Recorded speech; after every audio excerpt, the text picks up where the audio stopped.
Le classement des scènes d'animé les plus impactants émotionnellement parlant. On va voir ça les frères, mais sincèrement, je vois des dingueries déjà. Sixième position, la mort d'Anji. Alors là les gars, je vais vous dire entre quatre yeux. Les frères, j'ai suivi l'apparition des SNK mois par mois, enfin chapitre par chapitre mensuel, bref, t'as capté. Et ce, les frères, depuis maintenant, je pense, 7-8 ans. Et les gars, je vous le dis, cette scène Osef de zinzin. Les frères, je suis désolé, la mort d'Anji, elle ne m'a rien fait ressentir. La scène ne dégage absolument rien, car elle va sacrifier pour ralentir la progression des titans. Alors on a couché 2, elle est morte juste après, les gars, sincèrement, la scène, elle est Osef. Les adieux de Gon et Killua, les frères. Non. Non. Aucune émotion encore une fois. Parce que déjà c'est un au revoir et non pas un adieu. Et en plus de ça, si tu voulais prendre une scène de Hunter x Hunter, il y en avait. Hein. Ah, il y en avait les frères. Prendre cette scène, c'est une dinguerie. Alors que émotionnellement parlant, tranquille. Sincèrement, tranquille. Quatrième, la mort de Koro Sensei. Bon, oui, c'est un petit peu triste tout ça, mais les gars, c'était la conclusion qu'il fallait faire. Enfin, on s'attache à lui, certes. Mais les gars, sincèrement, ça va. Il y a pire, là, vous maxez de ouf.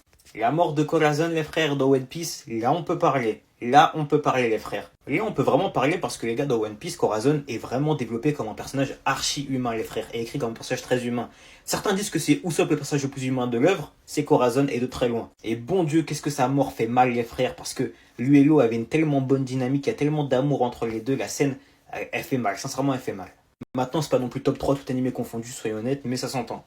Deuxième, la mort de Jiraiya. Non. Alors oui, Jiraiya est morte, ça c'est triste tout ça. Le problème les gars, c'est que il meurt entre guillemets dans...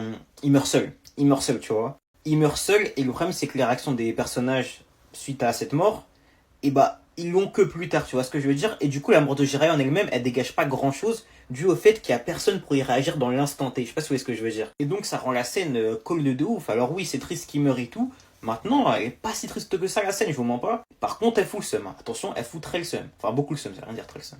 Première position, la plus grande Zumba de l'histoire, la mort du Mary, là, faut arrêter. Non, les gars, je vous promets, il faut arrêter. Je vous jure, les gars, je suis quasiment persuadé que la plupart des gens qui disent que c'est la plus triste, vous n'avez pas pleuré ou rien du tout. Cette scène, les gars, c'est la scène la plus maxée de One Piece. Alors oui, pareil, ça fout le seum. Je veux bien, ça fout le seum, tout ça. Mais les frères, hein, ceux qui font Blarni, oui, je m'étais attaché à lui comme un Mugiwara, vous mentez. Vous mentez, les frères. Parce que le délire de les bâtons en Tunam, ça arrivait grave tard déjà. Enfin, du moins, on le savait, mais c'était plus une légende, t'as capté. Et le délire de oui, Mary est un Mugiwara à part entière, c'est arrivé grave tard. Vous êtes tellement des acteurs, les gens qui font crari, qui... Oh là, non, c'est trop une Zumba. Je suis désolé, trop une Zumba. J'en parlerai dans ma conférence à Bamako, les frères. Hein, mais je vous jure que cette scène, c'est une Zumba. Et la tête de Wam, les gars, je n'ai même pas versé une larme.